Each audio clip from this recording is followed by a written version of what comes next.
is just our single ideal 3. So what is something of this shape minus something of this shape? Well, broadcasting means that if this shape doesn't match this shape, like if they did match, it would just subtract every corresponding item. But because they don't match, it actually acts as if there's 1,010 versions of this. So it's actually going to subtract this from every single one of these, right? So broadcasting, let's look at some examples. So broadcasting requires us to first of all understand the idea of element-wise operations. This is an element-wise operation. Here is a rank 1 tensor of size 3 and another rank 1 tensor of size 3. So we would say these sizes match, they're the same. And so when I add 1, 2, 3 to 1, 1, 1, I get back 2, 3, 4. It just takes the corresponding items and adds them together. So that's called element-wise operations. So when I have different shapes, as we described before, what it ends up doing is it basically copies this number 1,010 times. And it acts as if we had said valid 3 tens minus 1,010 copies of mean 3. As it says here, it doesn't actually copy mean 3 1,010 times, it just pretends that it did, right? It just acts as if it did. So basically kind of loops back around to the start again and again. And it does the whole thing in C or in CUDA on the GPU.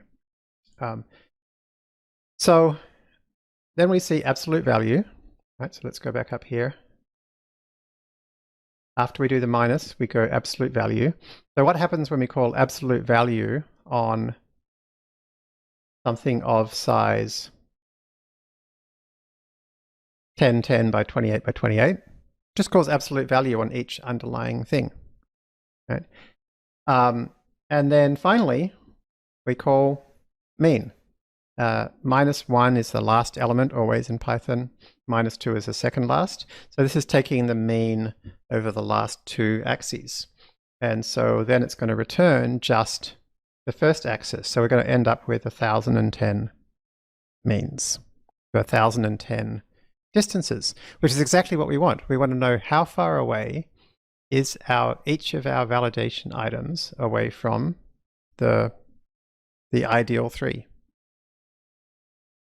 So then we can create our is3 function, which is, hey, is the distance between the number in question and the perfect 3 less than the distance between the number in question and the perfect 7?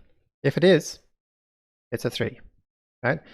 So for R3, that was that actual 3 we had, is it a 3? Yes. Okay, and then we can turn that into a float, and yes becomes 1. Thanks to broadcasting, we can do it for that entire set, right? So this is so cool. We basically get rid of loops. In this kind of programming, you should have very few loops. Loops make things much harder to read and hundreds of thousands of times slower. On the GPU, potentially tens of millions of times slower.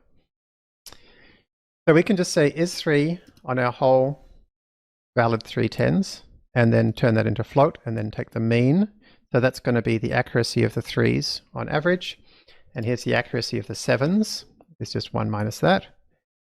So the accuracy across 3s is about 91 and a bit %. The accuracy on 7s is about 98%. And the average of those two is about 95%. So here we have a model that's 95% accurate at recognizing 3s from 7s. It might surprise you that we can do that using nothing but arithmetic, right? So that's what I mean by getting a good baseline. Now, the thing is, it's not obvious how we kind of improve this, right? I mean, the thing is, it doesn't match Arthur Samuel's description of machine learning. right? This is not something where there's a function which has some parameters which we're testing against some kind of measure of fitness and then using that to like improve the parameters iteratively. We just did one step and that's that, right? So we want to try and do it in this way, where we arrange for some automatic means of testing the effectiveness of, he called it a weight assignment, we'd call it a parameter assignment, in terms of performance, and a mechanism for altering the weight assignment to maximize the performance. That we want to do it that way, right? Because we know from chapter 1, from lesson 1, that if we do it that way, we have this like magic box, right, called machine learning that can do, particularly combined with neural nets, should be able to solve any problem in theory, if you can at least find the right set of weights. So we need something that we can get better and better to learn. So let's think about a function which has parameters. So instead of finding an ideal image and seeing how far away something is from the ideal image, so instead of like having something where we test how far away we are from an ideal image, what we could instead do is come up with a set of weights for each pixel. So we're trying to find out if something is the number 3. And so we know that like in the places that you would expect to find 3 pixels, you could give those like high weights. So you can say, hey, if there's a dot in those places, we give it like a high score. And if there's dots in other places, we'll give it like a low score. So we could actually come up with a function where the probability of something being an, well, in this case, let's say an 8, is equal to the pixels in the image multiplied by some set of weights, and then we sum them up, right? So then anywhere where the image we're looking at, has pixels where there are high weights, it's going to end up with a high probability. So here X is the image that we're interested in. And we're just going to represent it as a vector. So let's just have all the rows stacked up end to end into a single long line. So we're going to use an approach where we're going to start with a vector W. So a vector is a rank 1 tensor. Okay, we're going to start with a vector W that's going to contain random weights, random parameters, depending on whether you use the Arthur Samuel version of the terminology or not. And so we'll then predict whether a number appears to be a 3 or a 7 by using this tiny little function. And then we will figure out how good the model is. So we will calculate like how accurate it is or something like that. The loss. And then the key step is we're then going to calculate the gradient. Now the gradient is something that measures for each weight. If I made it a little bit bigger, would the loss get better or worse? If I made it a little bit smaller, would the loss get better or worse? And so if we do that for every weight, we can decide for every weight whether we should make that weight a bit bigger or a bit smaller. So that's called the gradient, right? So once we have the gradient, we then step, it's the word we use, step, we change all the weights up a little bit for the ones where the gradient said we should make them a bit higher, and down a little bit for all the ones where the gradient said they should be a bit lower. So now it should be a tiny bit better. And then we go back to step 2 and calculate a new set of predictions using this formula. Calculate the gradient again, step the weights, keep doing that. So this is basically the flow chart. And then at some point, when we're sick of waiting or when the loss gets good enough, we'll stop. So these 7 steps, 1, 2, 3, 4, 5, 6, 7, these 7 steps are the key to training all deep learning models. This technique is called stochastic gradient descent. Well, it's called gradient descent. We'll see the stochastic bit very soon. And for each of these 7 steps, there's lots of choices around exactly how to do it, right? We've just kind of hand waved a lot, like what kind of random initialization and how do you calculate the gradient and exactly what step do you take based on the gradient and how do you decide when to stop, blah, blah, blah, right? So in this course, we're going to be like learning about, these steps. That's kind of part one. The other big part is like, well, what's the actual function? Neural network. So how do we train the thing and what is the thing that we train? So we initialize parameters with random values. We need some function that's going to be the loss function that will return a number that's small if the performance of the model is good. We need some way to figure out whether the weight should be increased a bit or decreased a bit. And then we need to decide like when to stop, which we'll just say, let's just do a certain number of epochs. So let's like go even simpler, right? We're not even going to do MNIST. We're going to start with this function x squared. Okay, and in FastAI, we've created a tiny little thing called plot function that plots a function. All right, so there's our function f. And what we're going to do is we're going to try to find, this is our loss function. So we're going to try and find the bottom point, right? So we're going to try and figure out what is the x value which is at the bottom. So our 7-step procedure requires us to start out by initializing. So we need to pick some value, right? So the value we pick, we just say, oh, let's just randomly pick -1.5. Great. So now we need to know if I increase x a bit, remember this is my loss, does my loss get a bit better? Remember, better is smaller, or a bit worse. So we can do that easily enough. We can just try a slightly higher x and a slightly lower x and see what happens, right? And you can see it's just the slope, right? The slope at this point tells you that if I increase x by a bit, then my loss will decrease, because that is the slope at this point. So if we change our weight, our parameter, just a little bit in the direction of the slope, right? So here is the direction of the slope. And so here's the new value at that point, right? And then do it again, and then do it again. Eventually, we'll get to the bottom of this curve, right? So this idea goes all the way back to Isaac Newton, at the very least. And this basic idea is called Newton's method. So a key thing we need to be able to do is to calculate this slope.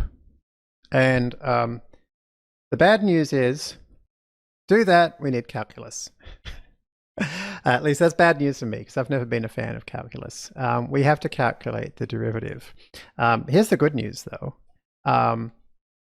Maybe you spent ages in school learning how to calculate derivatives. You don't have to anymore. The computer does it for you. And the computer does it fast. It uses all of those methods that you learned at school and a whole lot more, like clever tricks for speeding them up. And it just does it all automatically. So for example, it knows, I don't know if you remember this from high school, that the derivative of x squared is 2x. It's just something it knows. It's part of its kind of bag of tricks, right? So PyTorch knows that. PyTorch has an engine built in that can take derivatives and find the gradient of functions. So to do that, we start with a tensor, let's say. And in this case, we're going to modify this tensor with this special method called requiresGrad. And what this does is it tells PyTorch that anytime I do a calculation with this xt, it should remember what calculation it does so that I can take the derivative later. Do you see the underscore at the end? An underscore at the end of a method in PyTorch means that this is called an in-place operation. It actually modifies this. So requiresGrad underscore modifies this tensor to tell PyTorch that we want to be calculating gradients on it. So that means it's just going to have to keep track of all of the computations we do so that it can calculate the derivative later.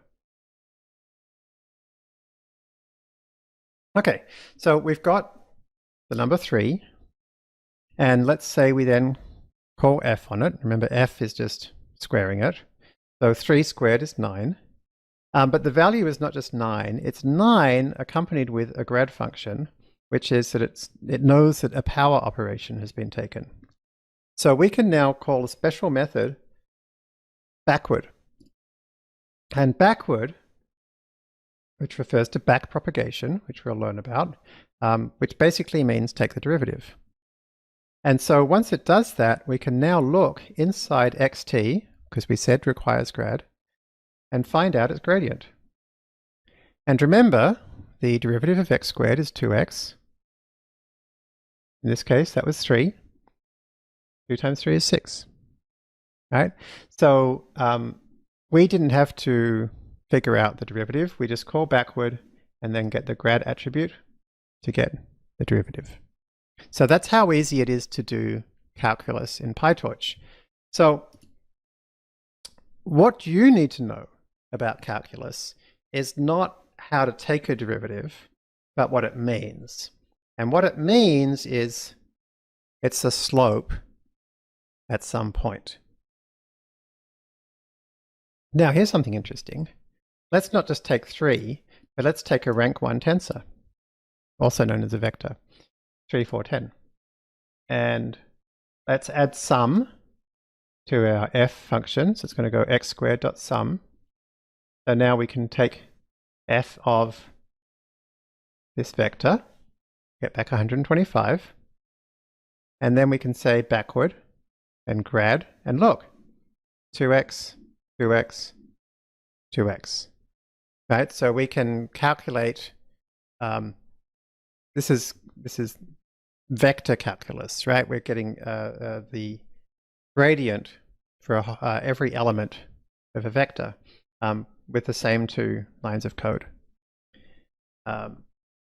So that's kind of all you need to know about calculus, right? And if this is, if this idea that a derivative or gradient is a slope is unfamiliar, check out Khan Academy. They have some great introductory calculus. And don't forget, you can skip all the bits where they teach you how to calculate the gradients yourself. So now that we know how to calculate the gradient, that is the slope of the function, that tells us if we change our input a little bit, how will our output change correspondingly? That's what a slope is, right? And so that tells us for every one of our parameters, if we know their gradients, then we know if we change that parameter up a bit or down a bit, how will it change our loss? So therefore, we then know how to change our parameters.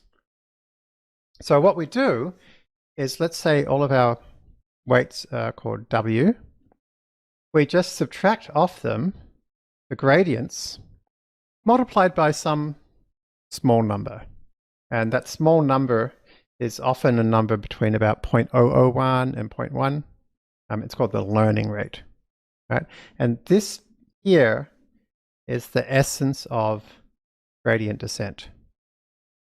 So if you pick a learning rate that's very small, then you take the slope and you take a really small step in that direction. And another small step, another small step, another small step. And it's going to take forever to get to the end. If you pick a learning rate that's too big, you jump way too far each time. And again, it's going to take forever. And in fact, in this case, this case we're assuming we're starting here, and it was so big that it got worse and worse. Or here's one where we start here, and it's like, it's not so big it gets worse and worse, but it just takes a long time to bounce in and out. Right? So picking a good learning rate is really important, both to making sure that it's even possible to solve the problem, and that it's possible to solve it in a reasonable amount of time. So we'll be learning about how to pick learning rates in this course. So let's try this. Let's try using gradient descent. I said SGD, that's not quite accurate. It's just going to be gradient descent to solve an actual problem. So the problem we're going to solve is, let's imagine you were watching a roller coaster go over the top of a hump. right? So as it comes out of the previous hill, it's going super fast, and it's going up the hill, and it's going slower and slower and slower until it gets to the top of the hump, and then it goes down the other side. It goes faster and faster and faster. So if you like had a stopwatch or whatever, or some kind of speedometer, and you are measuring it just by hand at kind of equal time points, you might end up with something that looks a bit like this, right? And so the way I did this was I just grabbed a range, just grabs the numbers from 0 up to but not including 20, right? So these are the time periods at which I'm taking my speed measurement. And then I've just got some quadratic function here. I multiply it by 3 and then square it and then add 1, whatever, right? And then I also, actually, sorry, I take my time minus 9.5, square it, times 0.75, add 1, and then I add a random number to that, or add a random number to every observation. So I end up with a quadratic function, which is a bit bumpy. So this is kind of like what it might look like in real life, because my speedometer kind of testing is not perfect. All right, so we want to create a function that estimates at any time what is the speed of the roller coaster. So we start by guessing what function it might be. So we guess that it's a function a times time squared plus b times time plus c. You might remember from school is called a quadratic. So let's create a function, right? And so let's create it using kind of the Arthur Samuels technique, the machine learning technique. This function is going to take two things. It's going to take an input, which in this case is a time, and it's going to take some parameters. And the parameters are a, b, and c. So in Python, you can split out a list or a collection into its components like so. And then here's that function. Okay. So we're not just trying to find any function in the world, we're just trying to find some function which is a quadratic by finding an a and a b and a c. So the Arthur Samuel technique for doing this is to next up come up with a loss function, come up with a measurement of how good we are. So if we've got some predictions that come out of our function, and the targets, which are these actual values, then we could just do the mean squared error. Okay, so here's that mean squared error we saw before. The difference squared, and then take the mean. So now we need to go through our 7-step process. We want to come up with a set of 3 parameters, a, b, and c, which are as good as possible. So step 1 is to initialize a, b, and c to random values. So this is how you get random values, 3 of them in PyTorch. And remember, we're going to be adjusting them, so we have to tell PyTorch that we want the gradients. I'm just going to save those away so I can check them later.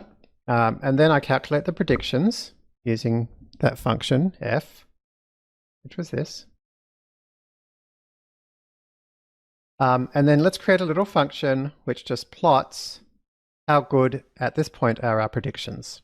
So here is a function that prints in red our predictions and in blue our targets. So that looks pretty terrible. So let's calculate the loss using that MSE function we wrote. Okay, so now we want to improve this. So calculate the gradients using the 2 steps we saw, call backward and then get grad. And this says that each of our parameters has a gradient that's negative. Let's pick a learning rate of 10 to the minus 5. So we multiply that by 10 to the minus 5. And step the weights. And remember, step the weights means minus equals learning rate times the gradient. There's one little trick here, which I've called dot data. The reason I've called dot data is a special attribute in PyTorch, which if you use it, then the gradient is not calculated. And we certainly wouldn't want the gradient to be calculated of the actual step we're doing. We only want the gradient to be calculated of our function f. Right? So when we step the weights, we have to use this special dot data attribute. After we do that, delete the gradients that we already had. And let's see if loss improved. So the loss before was 25,800. Now it's 5,400. And the plot has gone from something that goes down to minus 300 to something that looks much better. So let's do that a few times. So I've just grabbed those previous lines of code and pasted them all into a single cell. Okay, so preds, loss, backward, data, grad is none. And then from time to time, print the loss out. And repeat that 10 times. And look, getting better and better. And so we can actually look at it getting better and better. So this is pretty cool, right? We have a technique. This is the Arthur Samuel technique for finding a set of parameters that continuously improves by getting feedback from the result of measuring some loss function. So that was kind of the key step, right? This is the gradient descent method. So you should make sure that you kind of go back and feel super comfortable with what's happened. And you know, if you're not feeling comfortable, that's fine, right? If it's been a while or if you've never done this kind of gradient descent before, this might feel super unfamiliar. So kind of try to find the first cell in this notebook where you don't fully understand what it's doing.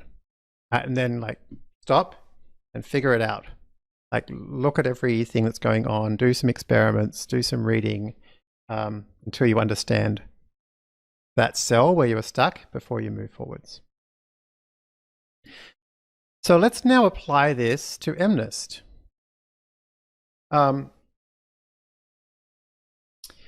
So for MNIST, we want to use this exact technique. And there's basically nothing extra we have to do, except one thing. We need a loss function. And the metric that we've been using is the error rate or the accuracy. It's like how often are we correct, right? And that's the thing that we're actually trying to make good, our metric. But we've got a very serious problem, which is, remember, we need to calculate the gradient to figure out how we should change our parameters. And the gradient is the slope or the steepness, which you might remember from school is defined as rise over run. It's y new minus y old divided by x new minus x old. So the gradient's actually defined when x new is very, very close to x old, meaning their difference is very small. But think about it. Accuracy. If I change a parameter by a tiny, tiny, tiny amount, the accuracy might not change at all because there might not be any 3 that we now predict as a 7 or any 7 that we now predict as a 3 because we changed the parameter by such a small amount. So it's possible, in fact it's certain, that the gradient is 0 at many places.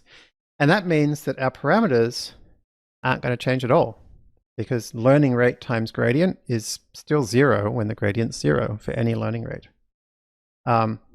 So this is why the loss function and the metric are not always the same thing.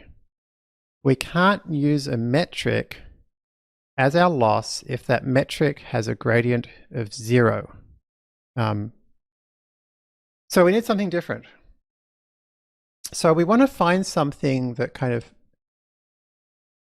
is pretty similar to the accuracy in that, like, as the accuracy gets better, this ideal function we want gets better as well, but it should not have a gradient of 0. So let's think about that function.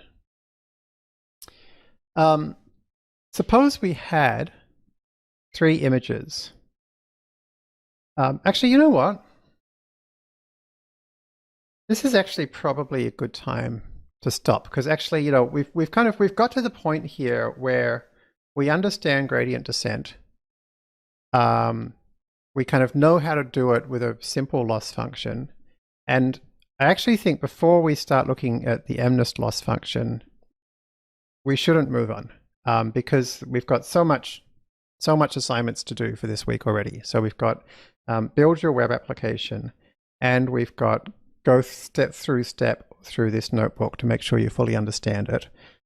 So I actually think we should probably stop right here before we make things too crazy. So before I do, Rachel, are there any questions? Okay, great. All right, well, thanks everybody. Sorry for that last minute change of tack there, but I think this is going to make sense. So I hope you have a lot of fun with your web applications. Try and think of something that's really fun, really interesting. It doesn't have to be like important. It could just be some, cute thing. We've had students before, a student that I think he said he had 16 different cousins, and he created something that would classify a photo based on which of his cousins. It was for like his fiance meeting his family. You can come up with anything you like. But yeah, show off your application, and maybe have a look around at what IPy widgets can do, and try and come up with something that you think is pretty cool. All right, thanks everybody. I will see you next week. Welcome back, and here is lesson 4, which is where we get deep into the weeds of exactly what is going on when we are training a neural network. And we started looking at this in the previous lesson. We were looking at stochastic gradient descent. And so to remind you, we were looking at what Arthur Samuel said. Suppose we arrange for some automatic means of testing the effectiveness of any current weight assignment, or we would call it parameter assignment, in terms of actual performance, and provide a mechanism for altering the weight assignment so as to maximize that performance. So we could make that entirely automatic, and a machine so programmed would learn from its experience. And that was our goal. So our initial attempt on the MNIST dataset was not really based on that. We didn't really have any parameters. So then last week, we tried to figure out how we could parameterize it, how we could create a function that had parameters.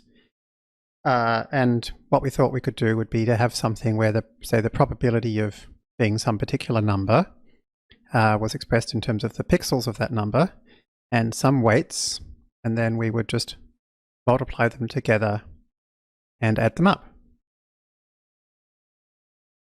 So we looked at how stochastic gradient descent worked last week, and the basic idea is that we start out by initializing the parameters randomly.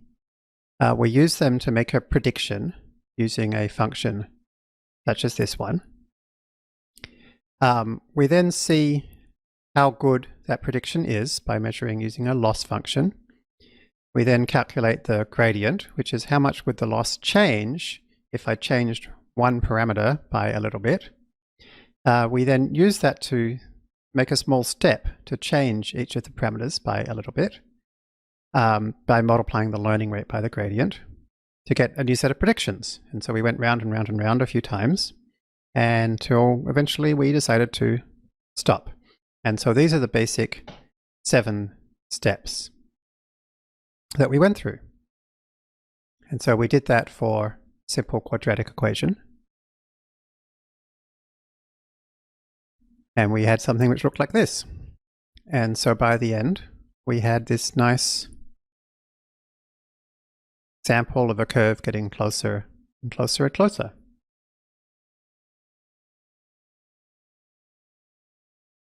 So I have a little summary at the start of this section, summarizing gradient descent, that Silva and I have in the notebooks in the book of what we just did. So you can review that and make sure it makes sense to you. So now let's use this to create our MNIST 3s versus 7s model. And so to create a model, we're going to need to create something that we can pass into a function like, let's see where it was, pass into a function like this one. So we need just some pixels that are all lined up and some parameters that are all lined up, and then we're going to sum them up. So our x's are going to be pixels. And so in this case, because we're just going to multiply each pixel by a parameter and add them up, the fact that they're laid out in a grid is not important. So let's reshape those grids and turn them into vectors. The way we reshape things in PyTorch is by using the view method. And so the view method, you can pass to it how large you want each dimension to be. And so in this case, we want the number of columns to be equal to the total number of pixels in each picture, which is 28 times 28, because they're 28 by 28 images. And then the number of rows will be however many rows there are in the data. And so if you just use -1 when you call view, that means as many as there are in the data. So this will create something of the same with the same total number of elements that we had before. So we can grab all our 3s, we can concatenate them, torch.cat, with all of our 7s, and then reshape that into a matrix where each row is one image with all of the rows and columns of the image all lined up into a single vector. So then we're going to need labels. So that's our x. So we're going to need labels. Our labels will be a 1 for each of the 3s and a 0 for each of the 7s. So basically we're going to create an is3 model.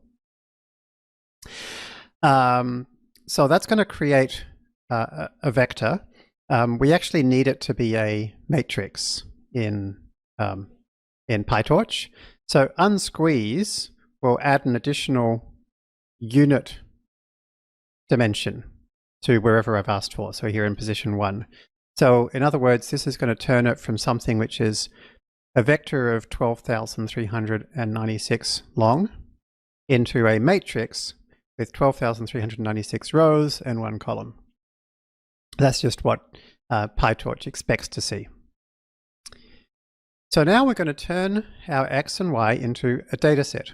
And a data set is a very specific concept in PyTorch.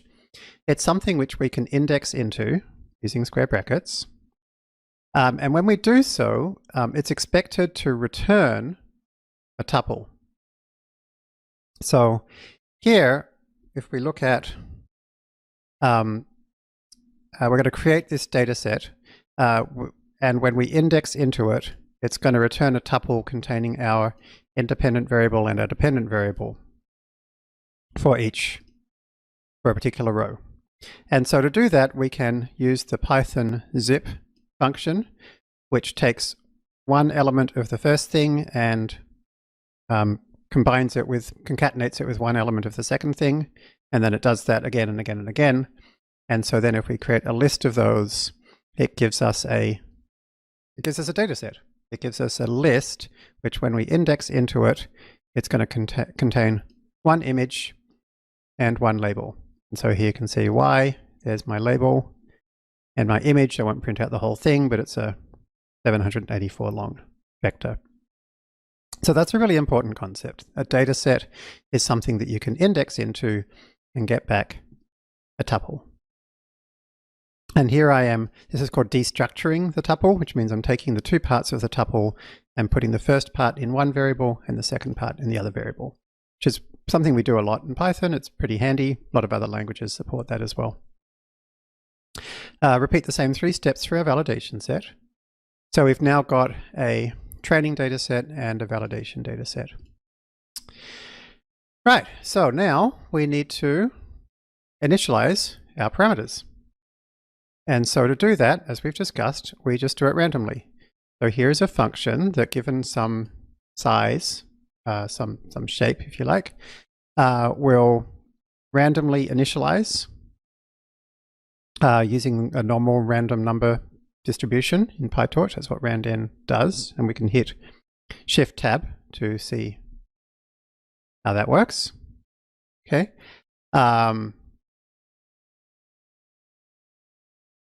And it says here that it's going to have a variance of 1.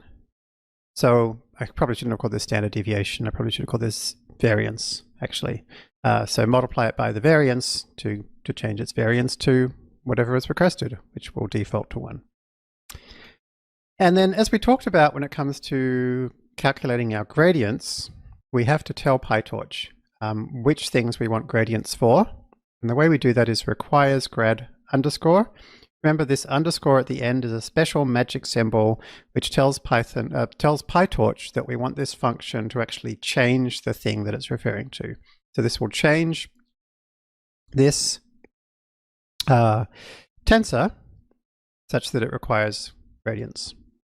So here's some weights. So our weights are going to need to be 28 by 28 by 1 shape. 28 by 28 because every pixel is going to need a weight. And then 1 because we're going to need, again, we're going to need to have that unit access to make it into a column. So that's what PyTorch expects. So there's our weights. Now, just weights by pixels actually isn't going to be enough because weights by pixels will always equal 0 when the pixels are equal to 0. So it has a 0 intercept. So we really want something where it's like Wx plus B, a line. So the B is, we call the bias.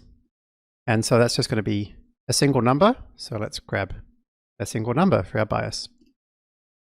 So remember I told you there's a difference between the parameters and weights, sexually speaking. So here the weights are the W in this equation, the bias is B in this equation, and the weights and bias together is the parameters of the function. They're all the things that we're going to change. They're all the things that have gradients that we're going to update. So there's an important bit of jargon for you. The weights and biases of the model are the parameters.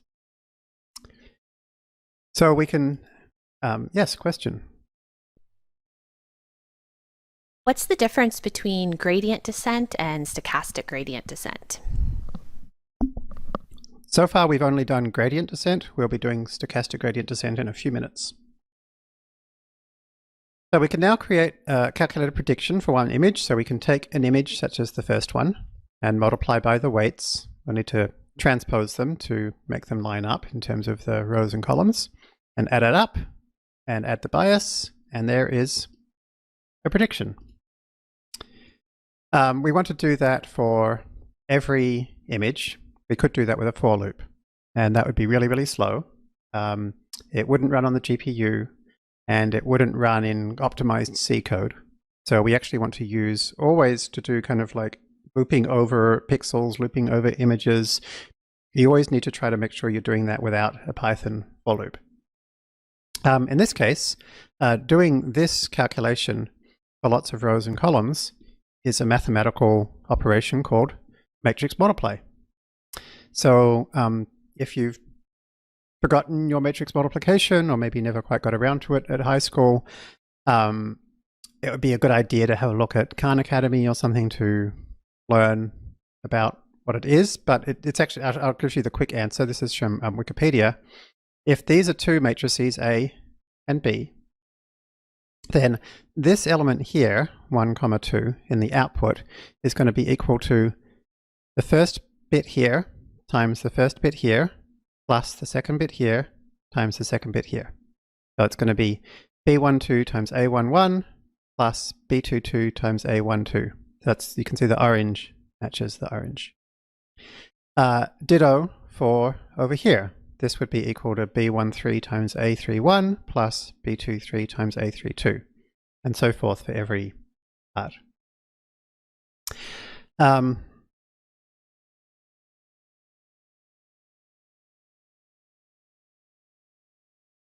Here's a great picture of that in action. If you look at matrixmultiplication.xyz, another way to think of it is we can kind of flip the second bit over on top and then multiply each bit together and add them up.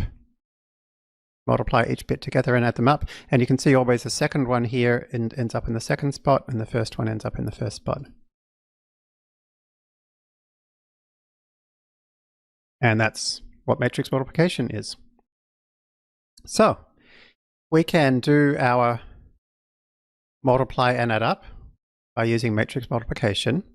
And in Python, and therefore PyTorch, matrix multiplication is the @ sign operator. So when you see @ that means matrix multiply. So here is our 20.2336. So if I do a matrix multiply of our training set by our weights, and then we add the bias, then here is our 20.336 for the first one. And you can see, though, it's doing every single one. Okay.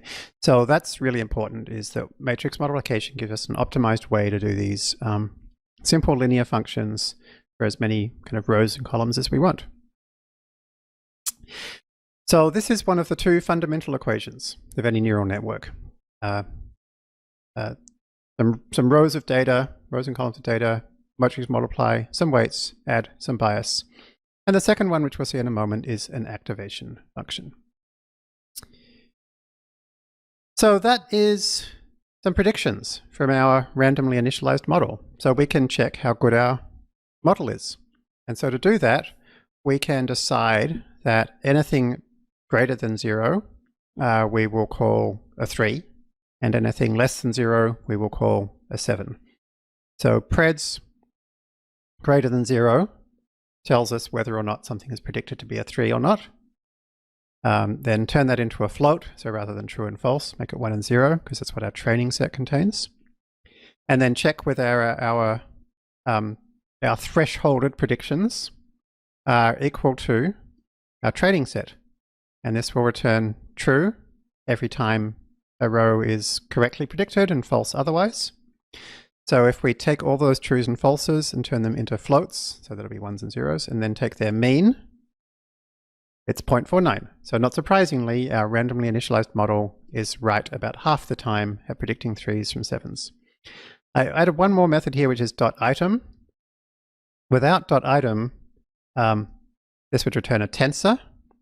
It's a rank 0 tensor. It has no rows, it has no columns, it's just a number on its own. But I actually wanted to unwrap it to create a normal Python scalar, mainly just because I wanted to easily see the full set of decimal places. And the reason for that is I want to show you how we're going to calculate the derivative on the accuracy by changing a parameter by a tiny bit. So let's take one parameter, which will be weight 0, and multiply it by 1.0001. And so that's going to make it a little bit bigger.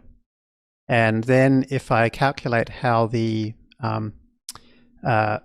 accuracy changes based on the change in that weight, that will be the gradient of the accuracy with respect to that parameter. So I can do that by calculating my new set of predictions, and then I can threshold them, and then I can check whether they're equal to the training set, and then take the mean, and I get back exactly the same number. So remember that gradient is equal to rise over run. If you remember back to your calculus, or if you'd forgotten your calculus, hopefully you've reviewed it on Khan Academy. So the change in the y, so y new minus y old, which is 0.4912, etc., minus 0.4912, etc., which is 0, divided by this change, will give us 0. So at this point we have a problem. Our derivative is 0, so we have 0 gradients, which means our step will be 0, which means our prediction will be unchanged. Okay, so we have a problem, and our problem is that our gradient is 0, and with a gradient of 0, we can't take a step and we can't get better predictions. And so, intuitively speaking, the reason that our gradient is 0 is because when we change a single pixel by a tiny bit, we might not ever in any way change an actual prediction to change from a 3, predicting a 3, to a 7, or vice versa, because we have this threshold. Okay, and so in other words, our accuracy loss function here is very bumpy. It's like flat step, flat step, flat step. So it's got this this 0 gradient all over the place. So what we need to do is use something other than accuracy as our loss function. So let's try and create a new function. And what this new function is going to do is it's going to give us a better value, kind of in much the same way that accuracy gives a better value. So this is the loss. Remember, a small loss is better. So it'll give us a lower loss when the accuracy is better, but it won't have a 0 gradient. So it means that a slightly better prediction needs to have a slightly better loss. So let's have a look at an example. Let's say our targets, our labels of like the is3. Oh, there's just 3 rows, 3 images here. 1, 0, 1. Okay, and we've made some predictions from a neural net, and those predictions gave us 0.9, 0.4, 0.2. So now consider this loss function. Our loss function, we're going to use torch.where, which is basically the same as this list comprehension. It's basically an if statement. So it's going to say for where target equals 1, we're going to return 1 minus predictions. So here target is 1, so it'll be 1 minus 0.9. And where target is not 1, it'll just be predictions. So for these examples here, the first one, target equals 1, will be 1 minus 0.9, which is 0.1. The next one is target equals 0, so it'll best be the prediction, which is 0.4. And then for the third one, it's a 1 for target, so it'll be 1 minus prediction, which is 0.8.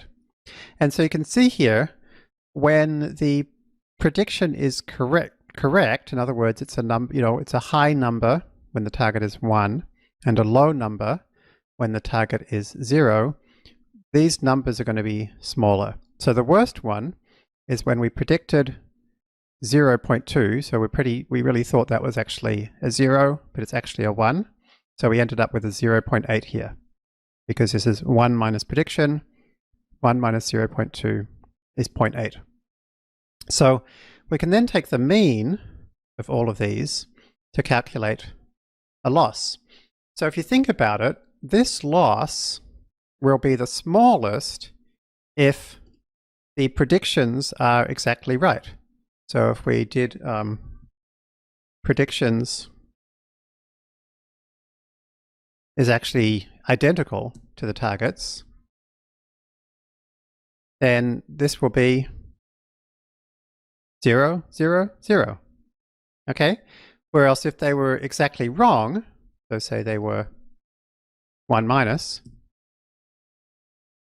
then it's 1, 1, 1. So it's going to be, the loss will be better, i.e. smaller, when the predictions are closer to the targets. And so here we can now take the mean, and when we do, we get here 0.433. So let's say we change this last bad one, this inaccurate prediction, from 0.2 to 0.8, then the loss gets better from 0.43 to 0.23. So this is just this function, this torch.where.mean. So this is actually pretty good. This is actually a loss function which pretty closely tracks accuracy. Whereas the accuracy is better, the loss will be smaller. But also it doesn't have these 0 gradients, because every time we change the prediction, the loss changes because the prediction is literally part of the loss. That's pretty neat, isn't it? One problem is this is only going to work well as long as the predictions are between 0 and 1. Otherwise, this 1 minus prediction thing is going to look a bit funny. So we should try and find a way to ensure that the predictions are always between 0 and 1. And that's also going to just make a lot more intuitive sense, because we like to be able to kind of think of these as if they're like probabilities, or at least nicely scaled numbers. So we need some function that can take our numbers, have a look. It's something which can take these big numbers and turn them all into numbers between 0 and 1. And it so happens that we have exactly the right function. It's called the sigmoid function. So the sigmoid function looks like this. if you pass in a really small number, you get a number very close to 0. If you pass in a big number, you get a number very close to 1. It never gets past 1, and it never goes smaller than 0. And then it's kind of got this smooth curve between. And in the middle, it looks a lot like the y equals x line. This is the definition of the sigmoid function. It's 1 over 1 plus e to the minus x. What is exp? Exp is just e to the power of something. So if we look at e, it's just a number like pi. It's just a number that has a particular value, right? So if we go e squared and we look at it's going to be a tensor. Use PyTorch. Make it a float. There we go. Okay, and you can see that these are the same number. So that's what torch.exp means. Okay, so for me, when I see these kinds of interesting functions, I don't worry too much about the definition. What I care about is the shape. Right? So you can have a play around with graphing calculators or whatever to kind of see why it is that you end up with this shape from this particular equation. But for me, I just never think about that. It never really matters to me. What's important is this sigmoid shape, which is what we want. It's something that squashes every number to be between 0 and 1. So we can change MNIST loss to be exactly the same as it was before, but first we can make everything into sigmoid first, and then use torch.where. So that is a loss function that has all the properties we want. It's something which is going to not have any of those nasty 0 gradients, and we've ensured that the input to the where is between 0 and 1. So the reason we did this is because our accuracy was kind of what we really care about is a good accuracy. We can't use it to get our gradients, just to create our step to improve our parameters. So we can change our accuracy to another function that is similar in terms of it's better when the accuracy is better, but it also does not have these 0 gradients. And so you can see now why we have a metric and a loss. The metric is the thing we actually care about. The loss is the thing that's similar to what we care about, but has a nicely behaved gradient. Sometimes the thing you care about, your metric, does have a nicely defined gradient, and you can use it directly as a loss. For example, we often use mean squared error, but for classification, unfortunately not. So we need to now use this to update the parameters. And so there's a couple of ways we could do this. One would be to loop through every image, calculate a prediction for that image, and then calculate a loss, and then do a step, and then step the parameters, and then do that again for the next image, and the next image, and the next image. That's going to be really slow because we're doing a single step for a single image. So that would mean an epoch would take quite a while. We could go much faster by doing every single image in the data set. So a big matrix multiplication, it can all be parallelized on the GPU. And then we could then do a step based on the gradients looking at the entire data set. But now that's going to be like a lot of work to just update the weights once. And remember, sometimes our data sets have millions or tens of millions of items. So that's probably a bad idea too. So why not compromise? Let's grab a few data items at a time to calculate our loss and our step. If we grab a few data items at a time, those few data items are called a mini batch. And a mini batch just means a few pieces of data. And so the size of your mini batch is called, not surprisingly, the batch size. Right? So the bigger the batch size, the closer you get to the full size of your data set, the longer it's going to take to calculate a single set of losses, a single step. But the more accurate it's going to be like the gradients are going to be much closer to the true data set gradients. And then the smaller the batch size, the faster each step we'll be able to do, but those steps will represent a smaller number of items, and so they won't be such an accurate approximation of the real gradient of the whole data set. Is there a reason the mean of the loss is calculated over, say, doing a median, since the median is less prone to getting influenced by outliers? In the example you gave, if the third point, which was wrongly predicted, is an outlier, then the derivative would push the function away while doing SGD, and a median could be better in that case. Honestly, I've never tried using a median. The problem with a median is it ends up really only caring about one number, which is the number in the middle. So it could end up really pretty much ignoring all of the things at each end. In fact, all it really cares about is the order of things. So my guess is that you would end up with something that is only good at predicting one thing in the middle.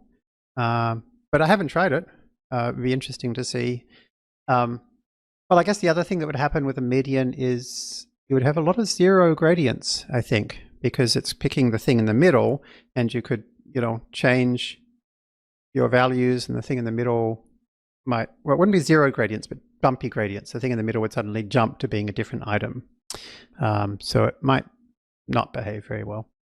That's my guess. You should try it. Okay, so how do we ask for a few items at a time? It turns out that PyTorch and FastAI provide something to do that for you. You can pass in any data set to this class called DataLoader, and it will grab a few items from that data set at a time. You can ask for how many by asking for a batch size.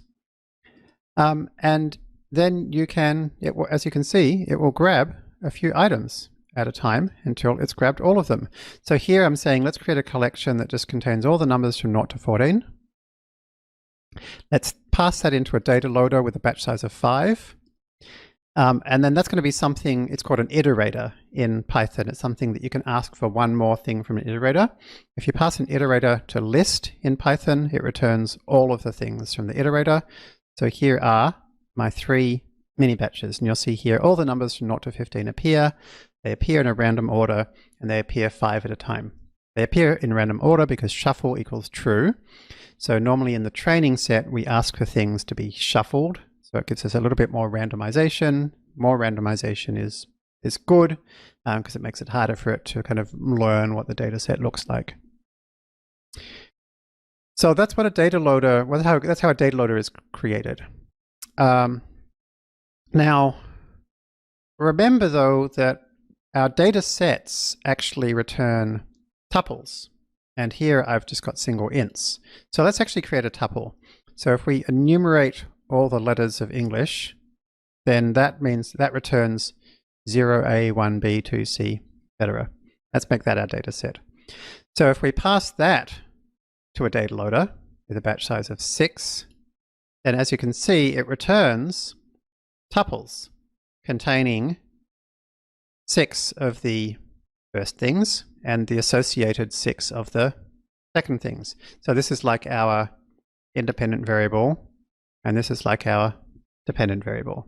Okay, and so and then at the end, the batch size won't necessarily exactly divide nicely into the full size of the data set. You might end up with a smaller batch. So basically then we already have a data set, remember? And so we could pass it to a data loader, and then we can basically say this. An iterator in Python is something that you can actually loop through. So when we say for in data loader, it's going to return a tuple. We can destructure it into the first bit and the second bit. And so that's going to be our x and y. We can calculate our predictions. We can calculate our loss from the predictions and the targets. We can ask it to calculate our gradients. And then we can update our parameters, just like we did in our toy SGD example for the quadratic equation. So let's reinitialize our weights and bias with the same 2 lines of code before. Let's create the data loader, this time from our actual MNIST dataset, and create a nice big batch size so we do plenty of work each time. And just to take a look, let's just grab the first thing from the data loader. First is a FastAI function which just grabs the first thing from an iterator. It's useful to look at, a kind of an arbitrary mini batch. So here is the shape. We're going to have the first mini batch is 256 rows of 784 long. That's 28 by 28. So 256 flattened out images and 256 labels that are 1 long, because that's just the number 0 or the number 1, depending on whether it's a 3 or a 7. Do the same for the validation set. So here's our validation data loader. And so let's grab a batch here, testing, pass it into, well, why do we do that? We should, look.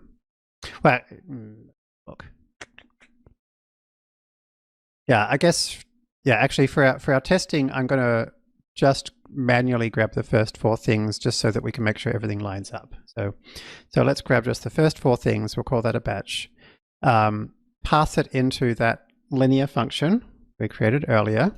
So remember, linear was just x batch at weights matrix multiply plus bias.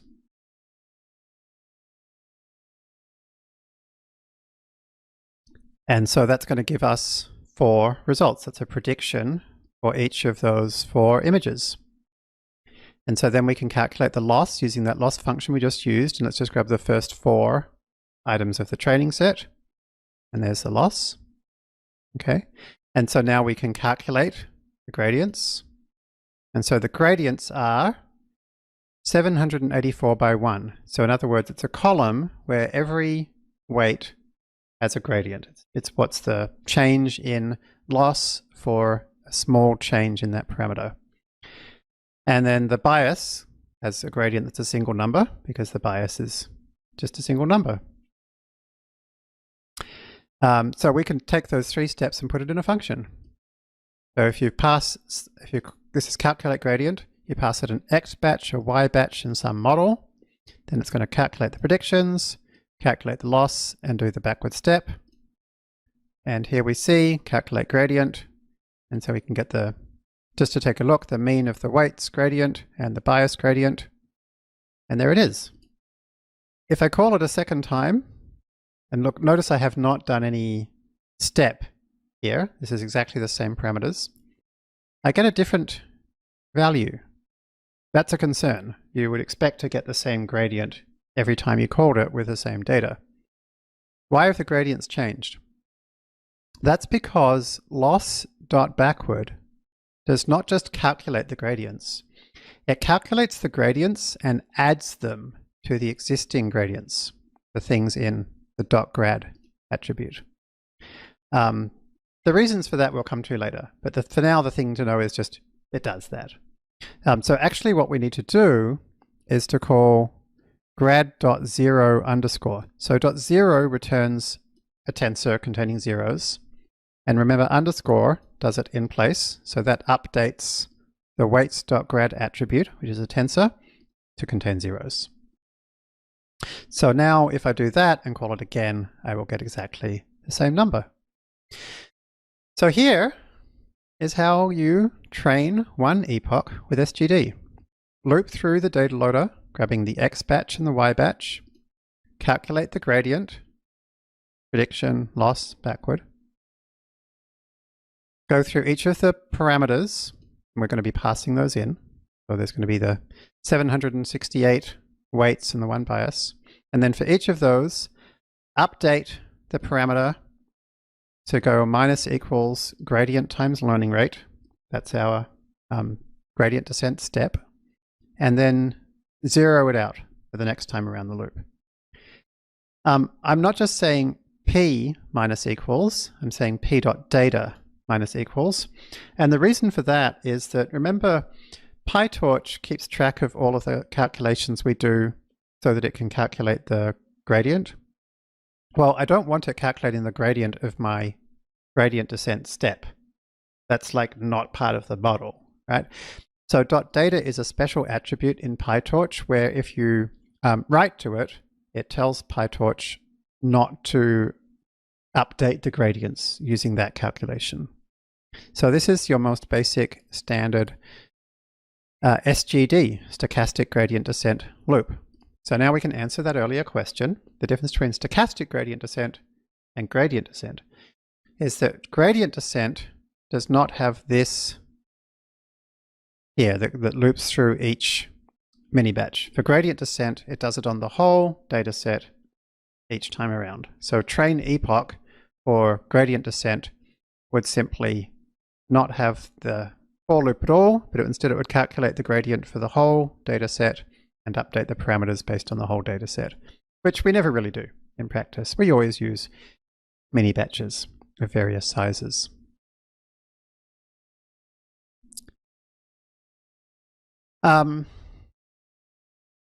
Okay, so we can take the function we had before where we compare the predictions to whether that, well, we used to be comparing the predictions to whether they were greater or less than 0, right? But now that we're doing the sigmoid, remember the sigmoid will squish everything between 0 and 1. So now we should compare the predictions to whether they're greater than 0.5 or not. If they're greater than 0.5, just to look back at our sigmoid function. So 0, what used to be 0 is now on the sigmoid is 0.5. Okay, so we need just to make that slight change to our measure of accuracy.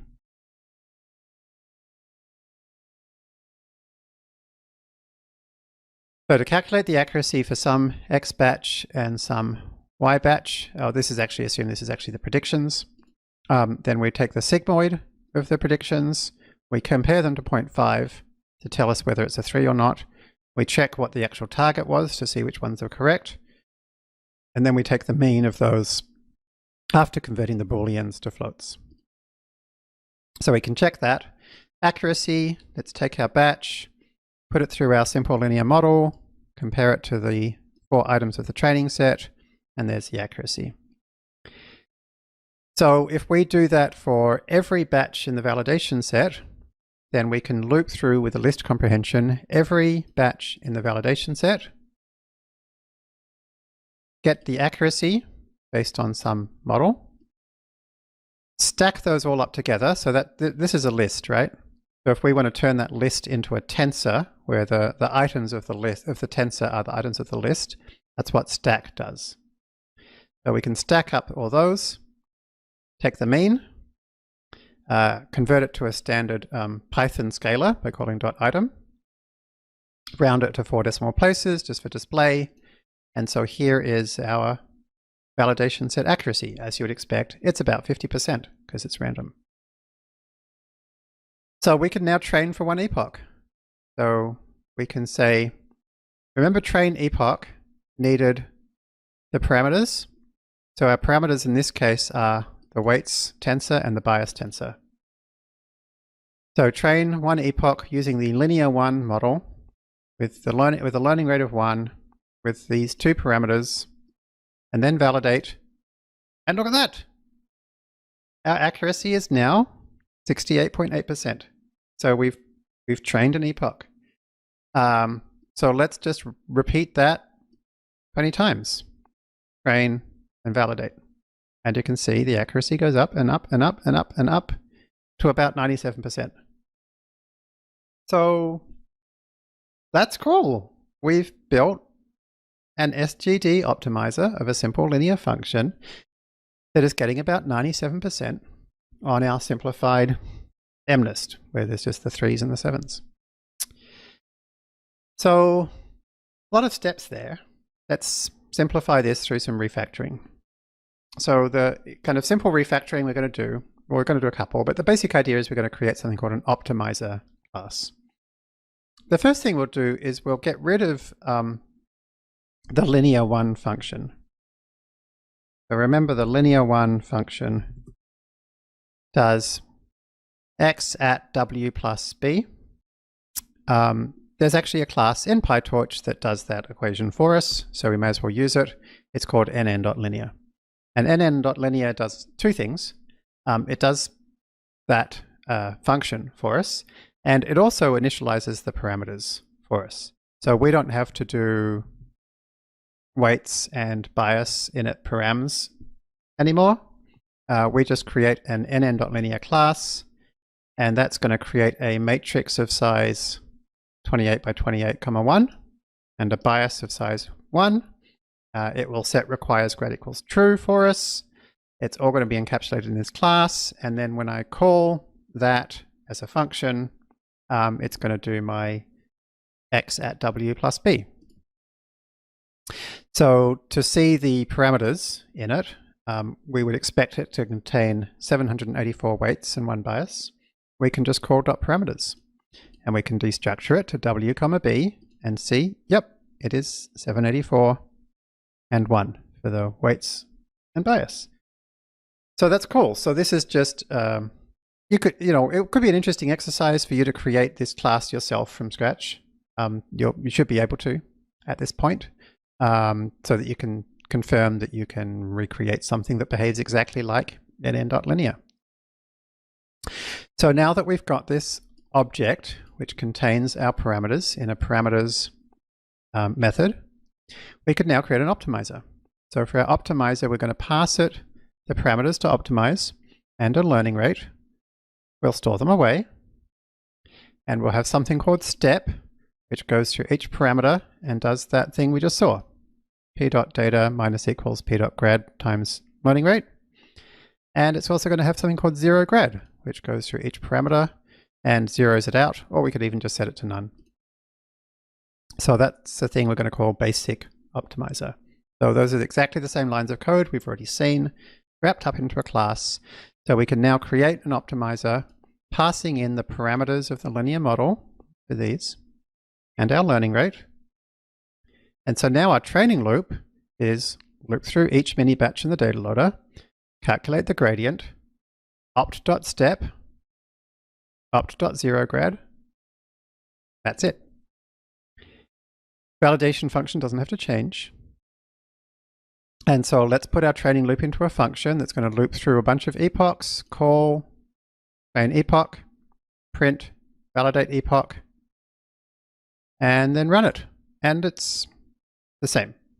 We're getting a slightly different result here, but it's much the same idea. Okay. So that's cool, right? We've now refactoring using, creating our own optimizer, and using faster PyTorch's built-in nn.linear class. And by the way, we don't actually need to use our own basic optim. Not surprisingly, PyTorch comes with something which does exactly this. And not surprisingly, it's called SGD. So, and actually this SGD is provided by FastAI. FastAI and PyTorch provide some overlapping functionality. They work much the same way. So you can pass to SGD your parameters and your learning rate, just like basic Optim, okay? And train it and get the same result. So as you can see, these classes that are in FastAI and PyTorch are not mysterious. They're just pretty, thin wrappers around functionality that we've now written ourselves. So there's quite a few steps there. And if you haven't done gradient descent before, then there's a lot of unpacking to do. So this lesson is kind of the key lesson. It's the one where, we should, really take a stop and a deep breath at this point and make sure you're comfortable. What's a data set? What's a data loader? What's nn.linear? What's SGD? And if if any or all of those don't make sense, go back to where we defined it from scratch using Python code.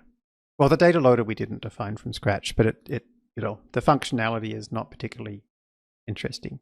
You could certainly create your own from scratch if you wanted to. That would be another pretty good exercise. Let's refactor some more. FastAI has a data loaders class, which is, as we've mentioned before, is a tiny class that just, you pass it a bunch of data loaders and it just stores them away as a .train and a .valid. Even though it's a tiny class, it's super handy because with that we now have a single object that knows all the data we have, and so it can make sure that your training data loader is shuffled and your validation loader isn't shuffled, make sure everything works properly. So that's what the data loaders class is. You can pass in the training and valid data loader. And then the next thing we have in FastAI is the learner class. And the learner class is something where we're going to pass in our data loaders. We're going to pass in our model. We're going to pass in our optimization function. We're going to pass in our loss function. We're going to pass in our metrics. So all the stuff we've just done manually, that's all learner does, is it's just going to do that for us. So it's just going to call this train model and this train epoch. It's just, it's inside learner. So now if we go learn.fit, you can see again, it's doing the same thing, getting the same result. And it's got some nice functionality. It's printing it out into a pretty table for us, and it's showing us the losses and the accuracy and how long it takes. But there's nothing magic, right? You've been able to do exactly the same thing by hand using Python and PyTorch. Okay, so these abstractions are here to let you write less code and to save some time and to save some cognitive overhead, but they're not doing anything you can't do yourself. And that's important, right? Because if they're doing things you can't do yourself, then you can't customize them, you can't debug them, you can't profile them. So we want to make sure that the stuff we're using is stuff that we understand what it's doing. So this is just a linear function, which is not great. We want a neural network. So how do we turn this into a neural network? Well, remember, this is a linear function, x at w plus b. To turn it into a neural network, we have two linear functions, exactly the same, but with different weights and different biases. And in between, this magic line of code, which takes the result of our first linear function and then does a max between that and 0. So a max of res and 0 is going to take any negative numbers and turn them into zeros. So we're going to do a linear function. We're going to replace the negatives with 0, and then we're going to take that and put it through another linear function. That, believe it or not, is a neural net. So W1 and W2 are weight tensors, B1 and B2 are bias tensors, just like before, so we can initialize them just like before. And we could now call exactly the same training code that we did before for all these. So res.max 0 is called a rectified linear unit, which you will always see referred to as ReLU. And so here is, and in PyTorch, it already has this function. It's called f.ReLU. And so if we plot it, you can see it's, as you'd expect, it's 0 for all negative numbers, and then it's y equals x for positive numbers. So, here's some jargon. Rectified linear unit sounds scary, sounds complicated, but it's actually this incredibly tiny line of code, this incredibly simple function. And this happens a lot in deep learning. Things that sound complicated and sophisticated and impressive turn out to be normally super simple, frankly, at least once you know what it is. So why do we do linear layer, ReLU, linear layer? Well, if we got rid of the middle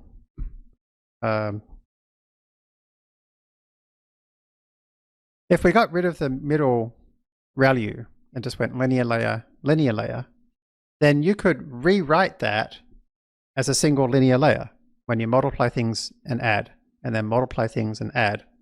And you can just change the coefficients and make it into a single multiply and then add.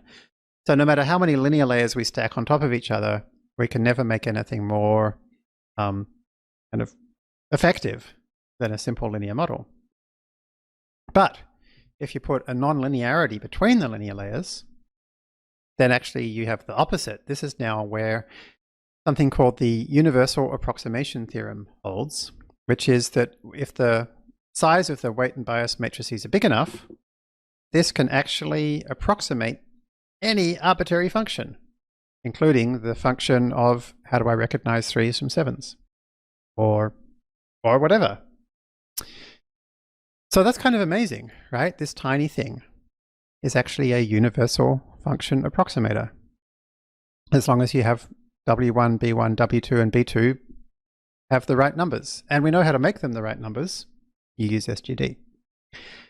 Could take a very long time, could take a lot of memory, but the basic idea is that there is some solution to any computable problem. And this is one of the biggest challenges a lot of beginners have to deep learning, is that there's nothing else to it. Like there's often this like, okay, how do I make a neural net? Oh, that is the neural net. Well, how do I do deep learning training with SGD? There's things to like make it train a bit faster. There's, you know, things to mean you need a few less parameters. But everything from here is just performance tweaks, honestly, right? So this is, you know, this is the key understanding of training a neural network. Okay, we can simplify things a bit more. We already know that we can use nn.linear to replace the weight and bias, so let's do that for both of the linear layers. And then since we're simply taking the result of one function and passing it into the next, and take the result of that function, pass it to the next, and so forth, and then return the end. This is called function composition. Function composition is when you just take the result of one function, pass it to a new one, take a result of one function, pass it to a new one. And so every pretty much neural network is just doing function composition of linear layers, and these are called activation functions or non-linearities. So PyTorch provides something to do function composition for us, and it's called nn.sequential. So it's going to do a linear layer, pass the result to a ReLU, pass the result to a linear layer. You'll see here I'm not using f.ReLU, I'm using nn.ReLU. This is identical, returns exactly the same thing, but this is a class rather than a function. Yes, Rachel? By using the nonlinearity, won't using a function that makes all negative outputs 0 make many of the gradients in the network 0 and stop the learning process due to many 0 gradients? Well, that's a fantastic question. And the answer is yes, it does. But they won't be 0 for every image. And remember, the mini batches are shuffled. So even if it's 0 for every image in one mini batch, it won't be for the next mini batch, and it won't be the next time around we go for another epoch. So yes, it can create zeros. And if the neural net ends up with a set of parameters such that lots and lots of inputs end up as zeros, you can end up with whole mini batches that are 0. And you can end up in a situation where some of the neurons remain inactive. Inactive means they're 0. They're basically dead units. And this is a huge problem. It basically means you're wasting computation. So there's a few tricks to avoid that, which we'll be learning about a lot. One simple trick is to not make this thing flat here, but just make it a less steep line. That's called a leaky ReLU, leaky rectified linear unit. And they help a bit. As we'll learn though, even better is to make sure that we just kind of initialize to sensible initial values that are not too big and not too small, and step by sensible amounts that are particularly not too big. And generally, if we do that, we can keep things in the zone where they're positive most of the time. But we are going to learn about how to actually analyze inside a network and find out how many dead units we have, how many of these zeros we have, because as you point out, they are bad news. They don't do any work. And they'll continue to not do any work if enough of the inputs end up being 0.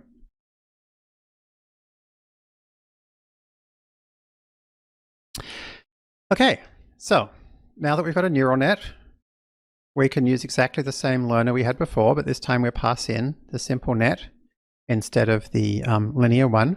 Everything else is the same. And we can call fit, just like before.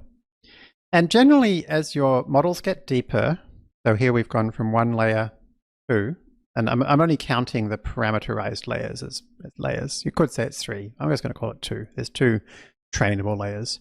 So I've gone from 1 layer to 2. I've dropped my learning rate from 1 to 0.1 because the deeper models, tend to be kind of bumpier, less nicely behaved. So often you need to use lower learning rates. And so we train it for a while.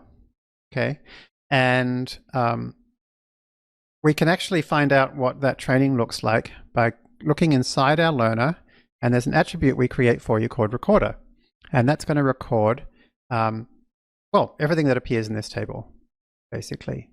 These 3 things: the training loss, the validation loss, and the accuracy, or any metrics.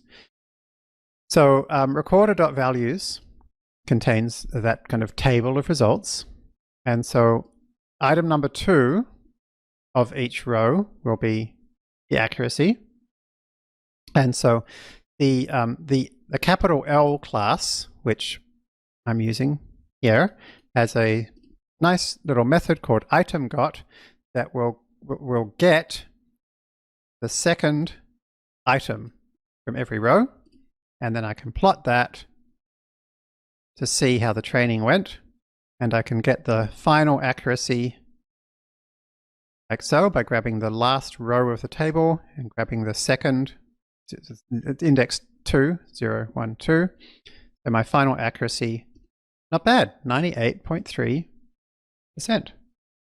So this is pretty amazing. We now have a function that can solve any problem to any level of accuracy if we can find the right parameters. And we have a way to find hopefully the best, or at least a very good set of parameters for any function. So this is kind of the magic. Yes, Rachel? How could we use what we're learning here to get an idea of what the network is learning along the way, like Zeiler and Fergus did, more or less? We will look at that later. Not in the full detail of their paper, but basically, you can look in the dot parameters to see the values of those parameters. And at this point, why don't you try it yourself, right? You've actually got now the parameters. So if you want to grab the model, you can actually see learn.model. So we can look inside learn.model to see the actual model that we just trained. And you can see it's got the 3 things in it: the linear, the ReLU, the linear. And what I kind of like to do is to put that into a variable, make it a bit easy to work with. And you can grab one layer by indexing in. You can look at the parameters. And that just gives me something called a generator. It's something that will give me a list of the parameters when I ask for them. So I can just go weight, comma, bias equals to destructure them. And so the weight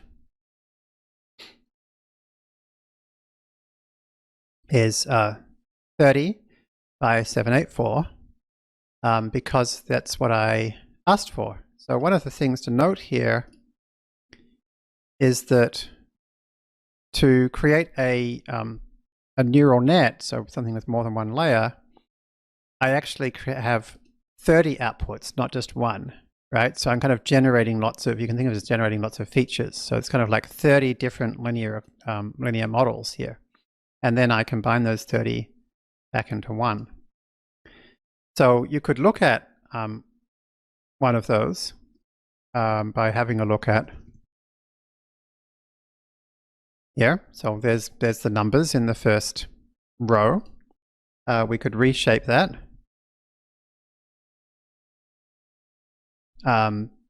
into the original shape of the images, and we could even have a look.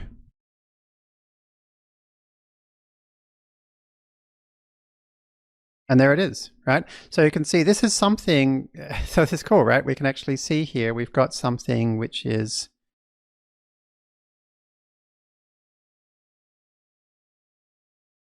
kind of learning to find things at the top and the bottom and the middle. And so we could look at the second one. Okay, no idea what that's showing. And so some of them are kind of, I've probably got far more than I need, which is why they're not that obvious. But you can see, yeah, here's another thing that's looking pretty similar. Here's something that's kind of looking for this little bit in the middle. So yeah, this is the basic idea. To understand the features that are not the first layer, but later layers, you have to be a bit more sophisticated. But yeah, to see the first layer ones, you can just plot them. Okay, so then, just to compare, we could use the full FastAI toolkit. So grab our data loaders by using data loaders from folder, as we've done before, and create a CNN learner and a ResNet, and fit it for a single epoch. And whoa, 99.7, right? So we did 40 epochs and got 98.3. As I said, using all the tricks, you can really speed things up and make things a lot better. And so by the end of this course, or at least both parts of this course, you'll be able to, from scratch, get this 99.7 in a single epoch. All right, so jargon. So jargon, just to remind us, ReLU, function that returns 0 for negatives, mini batch, a few inputs and labels, which optionally are randomly selected. The forward pass is the bit where we calculate the predictions. The loss is the function that we're going to take the derivative of. And then the gradient is the derivative of the loss with respect to each parameter. The backward pass is when we calculate those gradients. Gradient descent is that full thing of taking a step in the direction opposite to the gradients after calculating the loss. And then the learning rate is the size of the step that we take.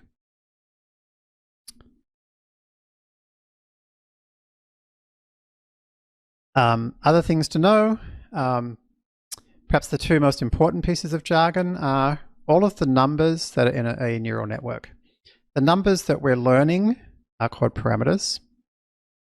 And then the numbers that we're calculating, so every ReLU that's calculated, every matrix multiplication element that's calculated, they're called activations. So activations and parameters are all of the numbers in the neural net. And so be very careful when I say from here on in these lessons, activations or parameters, you got to make sure you know what those mean, because that's the entire, basically almost the entire set of numbers that exist inside a neural net. So activations are calculated, parameters are learned. We're doing this stuff with tensors, and tensors are just regularly shaped arrays. Rank 0 tensors we call scalars, rank 1 tensors we call vectors, rank 2 tensors we call matrices, and we continue on to rank 3 tensors, rank 4 tensors, and so forth. And rank 5 tensors are very common in deep learning, so don't be scared of going up to higher numbers of dimensions. Okay, so let's have a break. Oh, we've got a question. Okay. Is there a rule of thumb for what nonlinearity to choose, given that there are many? Yeah, there are many nonlinearities to choose from, and it doesn't generally matter very much which you choose. So just use ReLU or leaky ReLU, or yeah, whatever. Any one should work fine. Later on, we'll look at the minor differences between them, but it's not so much something that you pick on a per problem. It's more like some take a little bit longer and a little bit more accurate, and some are a bit faster and a little bit less accurate. That's a good question. Okay, so before you move on, it's really important that you finish the questionnaire for this chapter, because there's a whole lot of concepts that we've just done. So, you know, try to go through the questionnaire, go back and relook at the notebook, and please run the code, do the experiments, and make sure it makes sense. All right, let's have a 7-minute break. See you back here in 7 minutes' time.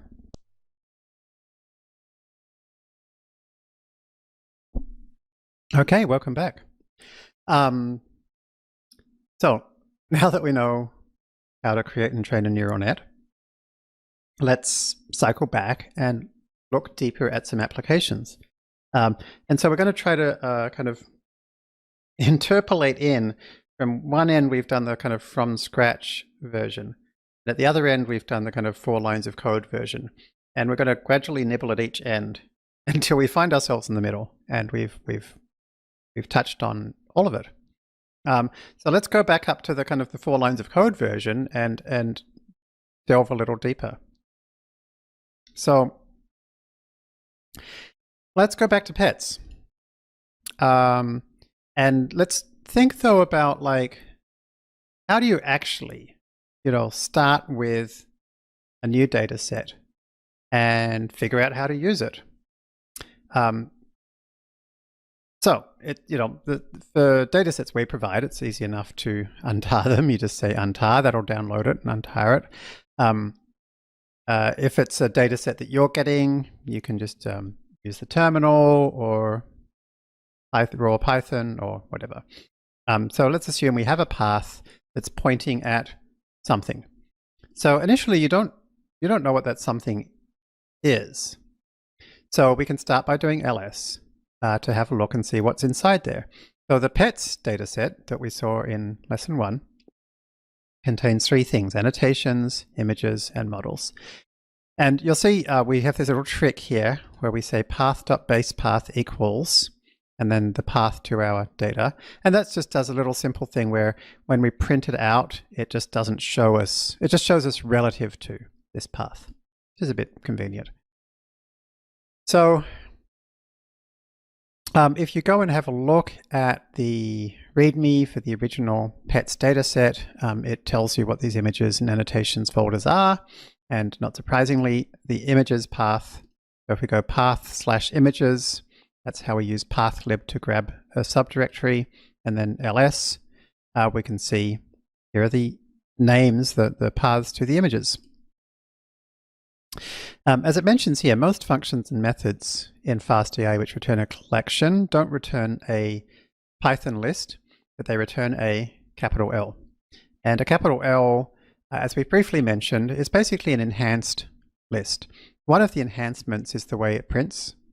The representation of it starts by showing you how many items there are in the list, in the collection. So there's 7,394 images. And if there's more than 10 things, it truncates it and just says ... to avoid filling up your screen. So there's a couple of little conveniences there. And so we can see from this output that the file name, as we mentioned in lesson 1, if the first letter is a capital, it means it's a cat. And if the first letter is lowercase, it means it's a dog. But this time we're going to do something a bit more complex, well, a lot more complex, which is figure out what breed it is. And so you can see the breed is kind of everything up to, after the, in the file name, it's everything up to the last underscore, and before this number is the breed.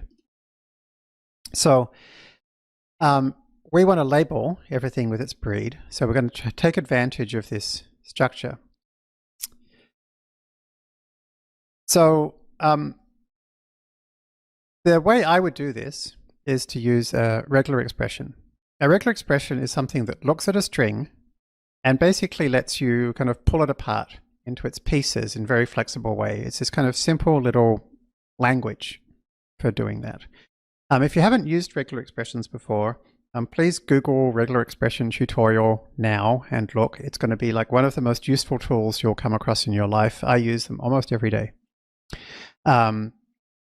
I won't go to details about how to use them since there's so many great tutorials, and there's also a lot of great like exercises. You know, there's regex. Regex is short for regular expression. There's regex crosswords. There's regex Q&A. There's all kinds of cool regex things. A lot of people, like me, love this tool. In order to there's also a regex lesson in the FastAI NLP course. Maybe even 2 regex lessons. Oh yeah. I'm sorry for forgetting about the FastAI NLP course. What an excellent resource that is.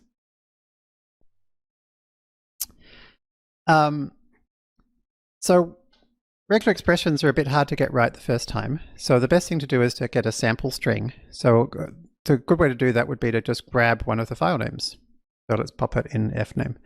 And then you can experiment with regular expressions. So RE is the regular expression module in Python, and find all will just grab all the parts of a regular expression that have parentheses around them.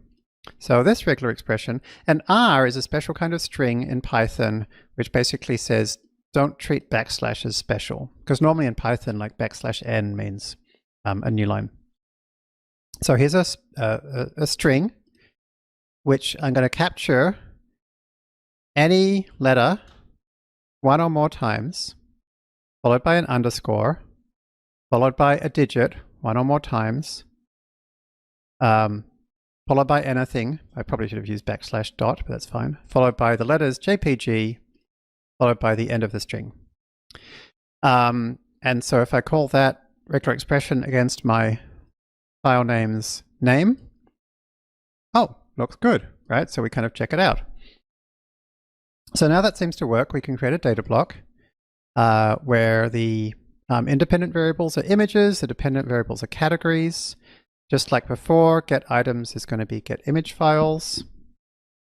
We're going to split it randomly as per usual. And then we're going to get the label by calling regex labeler, which is a just a handy little FastAI class which labels things with a regular expression. We can't call the regular expression, this particular regular expression, directly on the pathlib path object. We actually want to call it on the name attribute. And FastAI has a nice little function called using attribute, which takes this function and changes it to a function which will be passed this attribute. So it's going to be using regex labeler on the name attribute. And then from that data block, we can create the data loaders as usual. There's 2 interesting lines here, resize and org transforms. Org transforms we have seen before in Notebook 2 in the section called data augmentation. And so org transforms was the thing which can zoom in and zoom out and warp and rotate and change contrast and change brightness and so forth and flip to kind of give us almost, it's like giving us more data being generated synthetically from the data we already have. And we also learned about random resize crop, which is a kind of a really cool way of getting, ensuring you get square images at the same time that you're augmenting the data. Here we have a resize to a really large image by deep learning standards. 460 by 460 is a really large image. And then we're using org transforms with a size, so that's actually going to use random resize crop to a smaller size. Why are we doing that?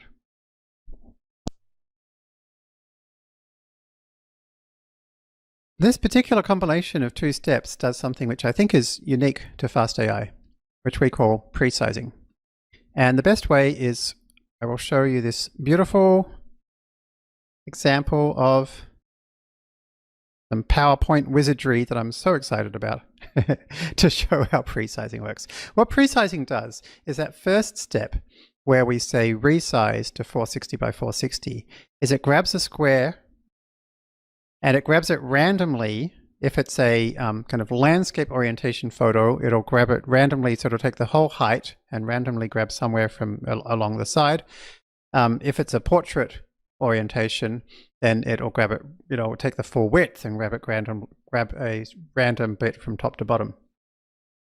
So then we take this area here, and here it is, right? And so that's what the first resize does. And then the second org transforms bit will grab a random warped crop, possibly rotated, from in here, and will turn that into a square.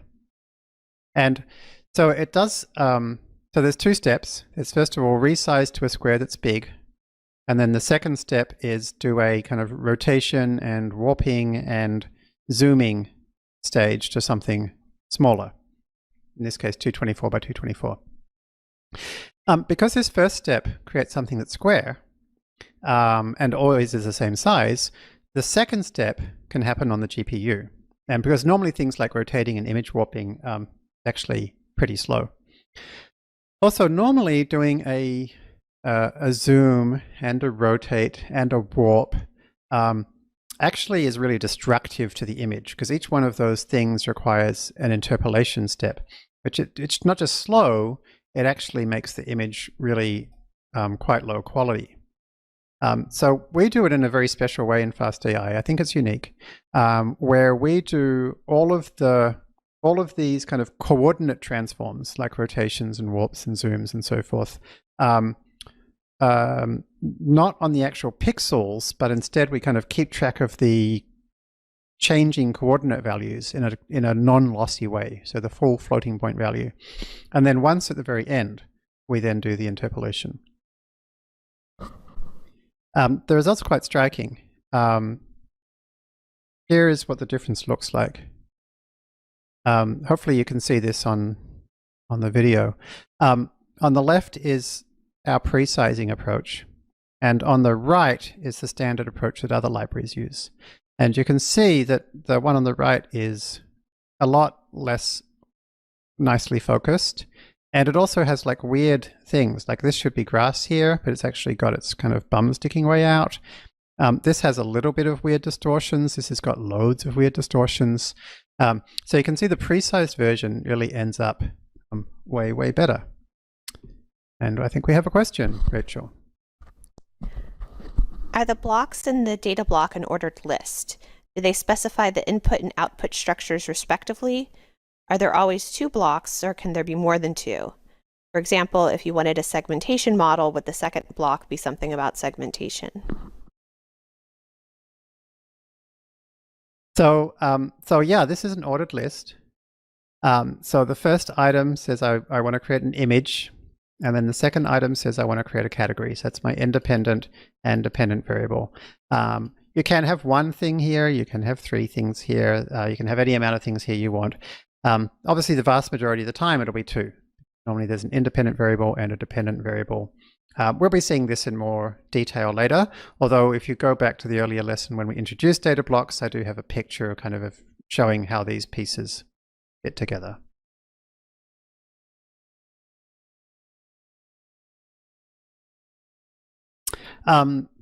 So after you've put together your data block, created your data loaders, you want to make sure it's working correctly. So the obvious thing to do for a computer vision data block is show batch. And show batch will show you the items, and you can kind of just make sure they look sensible, that looks like the labels are reasonable. If you add unique equals true, then it's going to show you the same image with all the different augmentations. This is a good way to make sure your augmentations work. If you make a mistake in your data block, in this example, there's no resize. So the different images are going to be different sizes, so it will be impossible to collate them into a batch. So if you call .summary, this is a really neat thing which will go through and tell you everything that's happening. So I collecting the items, how many did I find, what happened when I split them, what are the different variables, independent and dependent variables I'm creating. Let's try and create one of these. Here's each step. Create my image, create categorize. Here's what the first thing gave me, an American Bulldog. Here's the final sample, is this image, this size, this category. And then eventually it says, uh-oh, it's not possible to collate your items. I tried to collate the 0 index members of your tuple. So in other words, that's the independent variable. And I got, this was size 500 by 375. This was 375 by 500. Oh, I can't collate these into a tensor because they're different sizes. So this is a super great debugging tool for debugging your data blocks. I have a question. How does the item transforms pre-size work if the resize is smaller than the image? Is a whole width or height still taken, or is it just a random crop with the resize value? So if you remember back to lesson 2, we looked at the different ways of creating these things. You can use squish, you can use pad, or you can use crop. So if your image is smaller than the pre-size value, then squish will really be zoom. So it will just, well, stretch, it'll stretch it. And then pad and crop will do much the same thing. And so you'll just end up with a, the same, just looks like these, but it'll be a kind of lower, more pixelated, lower resolution because it's having to zoom in a little bit.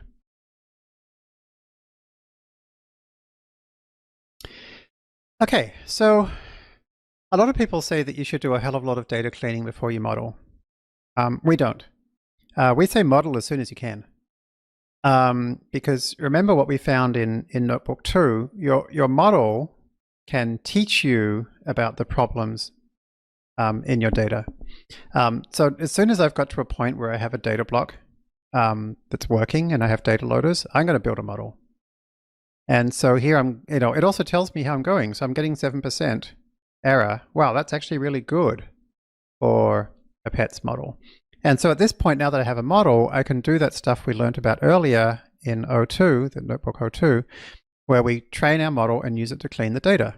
So we can look at the classification, a confusion matrix, top losses, the image cleaner widget, so forth.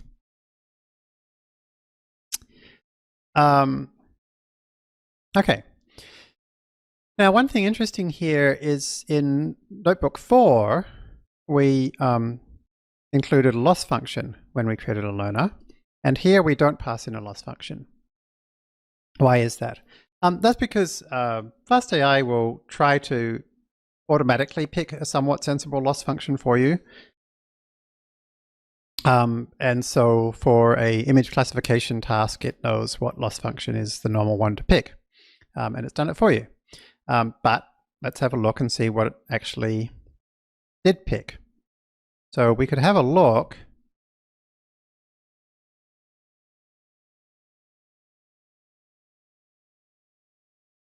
at learn.lossfunc, and we will see it is cross entropy loss. What on earth is cross entropy loss? I'm glad you asked. Let's find out.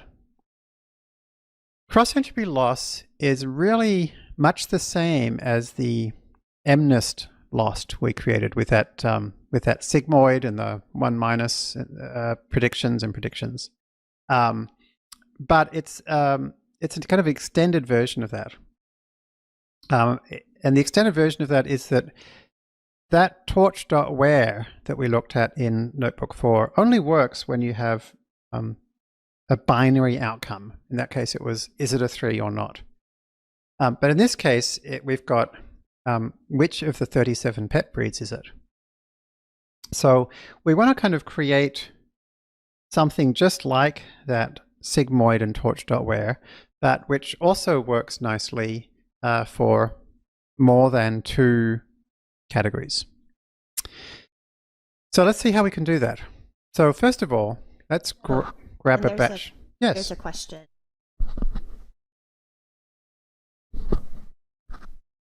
Why do we want to build a model before cleaning the data? I would think a clean data set would help in training. Yeah, absolutely. A clean data set helps in training. But remember, as we saw in Notebook 02, an initial model helps you clean the data set. So remember how plot top losses helped us identify mislabeled images, and the confusion matrix helped us recognize which things we were getting confused and might need, fixing. And the image classifier cleaner actually let us find things like an image that contained 2 bears rather than 1 bear and clean it up. So a model is just a fantastic way to help you zoom in on the data that matters, which things seem to have the problems, which things are most important, stuff like that. So you would go through and you'd clean it with the model helping you, and then you go back and train it again with the clean data. Thanks for that great question. Okay, so in order to understand cross-entropy loss, let's grab a batch of data, which we can use dls.oneBatch. And that's going to grab a batch from the training set. We could also go first, dls.train. And that's going to do exactly the same thing. And so then we can destructure that into the independent variable. And so the dependent variable shows us, we've got a batch size of 64, so it shows us the 64 categories.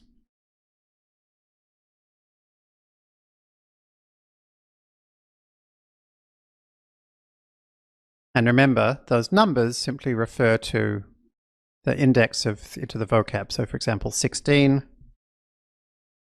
is a boxer. And so that all happens for you automatically when we say show batch, it shows us those strings. So here's our first mini batch. And so now we can view the predictions, that is the activations of the final layer of the network, by calling getPreds. And you can pass in a data loader. And a data loader can really be anything that's going to return a sequence of mini batches. So we can just pass in a list containing our mini batch as a data loader. And so that's going to get the predictions for one mini batch. So here's some predictions. Okay, so the actual predictions, if we go preds 0.sum to grab the predictions for the first image and add them all up, they add up to 1. And there are 37 of them. So that makes sense, right? It's like the very first thing is, what is the probability that that is a else vocab? So the first thing is, what's the probability it's an Abyssinian cat? It's 10 to the negative 6, you see? And so forth. So it's basically like, it's not this, it's not this, it's not this. And you can look through and, oh, here, this one here, obviously what it thinks it is. So how did it, so we obviously want the probabilities to sum to 1, because it would be pretty weird if they didn't. It would say, that the probability of being one of these things is more than 1 or less than 1, which would be extremely odd. So how do we go about creating these predictions where each one is between 0 and 1 and they all add up to 1? To do that, we use something called softmax. Softmax is basically an extension of sigmoid to handle more than 2 levels, 2 categories. So remember, the sigmoid function looked like this. And we used that for our 3s versus 7s model. So what if we want 37 categories rather than 2 categories? We need 1 activation for every category. So actually, the 3s and 7s model, rather than thinking of that as an is3 model, we could actually say, oh, that has 2 categories, So let's actually create two activations, one representing how 3-like something is, and one representing how 7-like something is. So let's say, let's just say that we have 6 MNIST digits, and these were the, can I do this? No. And this first column were the activations of my model for one activation, and the second column was for a second activation. So my final layer actually has 2 activations now. So this is like how much like a 3 is it, and this is how much like a 7 is it. So this one is not at all like a 3, and it's slightly not like a 7. This is very much like a 3 and not much like a 7, and so forth. So we can take that model, and rather than having one activation for like is 3, we can have 2 activations for how much like a 3, how much like a 7. So if we take the sigmoid of that, we get 2 numbers between 0 and 1, but they don't add up to 1. So that doesn't make any sense. It can't be 0.66 chance it's a 3 and 0.56 chance it's a 7, because every digit in that data set is only one or the other. So that's not going to work. But what we could do is we could take the difference between this value and this value and say that's how likely it is to be a 3. So in other words, this one here with a high number here and a low number here is very likely to be a 3. So we could basically say in the binary case, these activations, what really matters is their relative confidence of being a 3 versus a 7. So we could calculate the difference between column 1 and column 2, or column index 0 and column index 1. Right? And here's the difference between the 2 columns. There's that big difference. And we could take the sigmoid of that. Right? And so this is now giving us a single number between 0 and 1. And so then, since we wanted 2 columns, we could make column index 0 the sigmoid, and column index 1 could be 1 minus that. And now, look, these all add up to 1. So here's probability of 3, probability of 7. For the second one, probability of 3, probability of 7, and so forth. So, like, that's a way that we could go from having 2 activations for every image to creating 2 probabilities, each of which is between 0 and 1, and each pair of which adds to 1. Great. How do we extend that to more than 2 columns? To extend it to more than 2 columns, we use this function, which is called softmax. So softmax is equal to e to the x divided by sum of e to the x. Just to show you, if I go softmax on my activations, I get 0.6025, 0.3975, 0.6025, 0.3975. I get exactly the same thing. Right? So softmax in the binary case is identical to the sigmoid that we just looked at. But in the multi-category case, we basically end up with something like this. Let's say we were doing the teddy bear, grizzly bear, brown bear. And for that, remember our neural net is going to have, the final layer will have 3 activations. So let's say it was 0.02, negative 2.49, 1.25. So to calculate softmax, I first go e to the power of each of these 3 things. So here's e to the power of 0.02, e to the power of negative 2.49, e to the power of 3.4, e to the power of 1.25. Okay. Then I add them up. So there's the sum of the exps. And then softmax will simply be 1.02 divided by 4.6.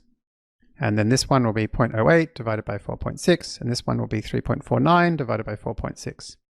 So since each one of these represents each number divided by the sum, that means that the total is 1.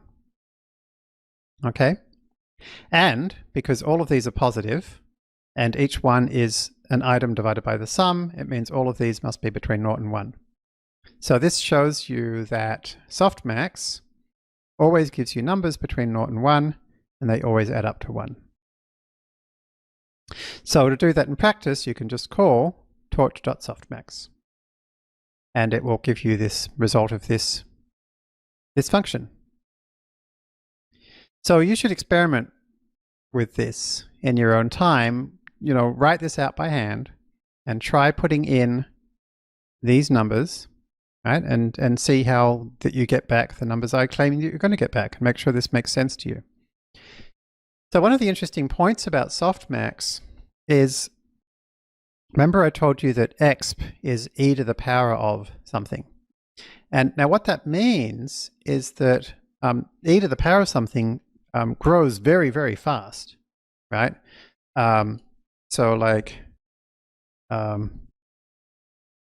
exp of 4 is 54, exp of 8 is 2,980, right? It grows super fast. And what that means is that if you have one activation that's just a bit bigger than the others, its softmax will be a lot bigger than the others. So intuitively, the softmax function really wants to pick one class among the others, which is generally what you want, right? When you're trying to train a classifier to say, which breed is it? You kind of want it to pick one and kind of go for it, right? And so that's what softmax does. That's not what you always want. So sometimes at inference time, you want it to be a bit cautious. And so you kind of got to remember that softmax isn't always the perfect approach. But it's the default. It's what we use most of the time. And it works well in a lot of situations. So that is softmax.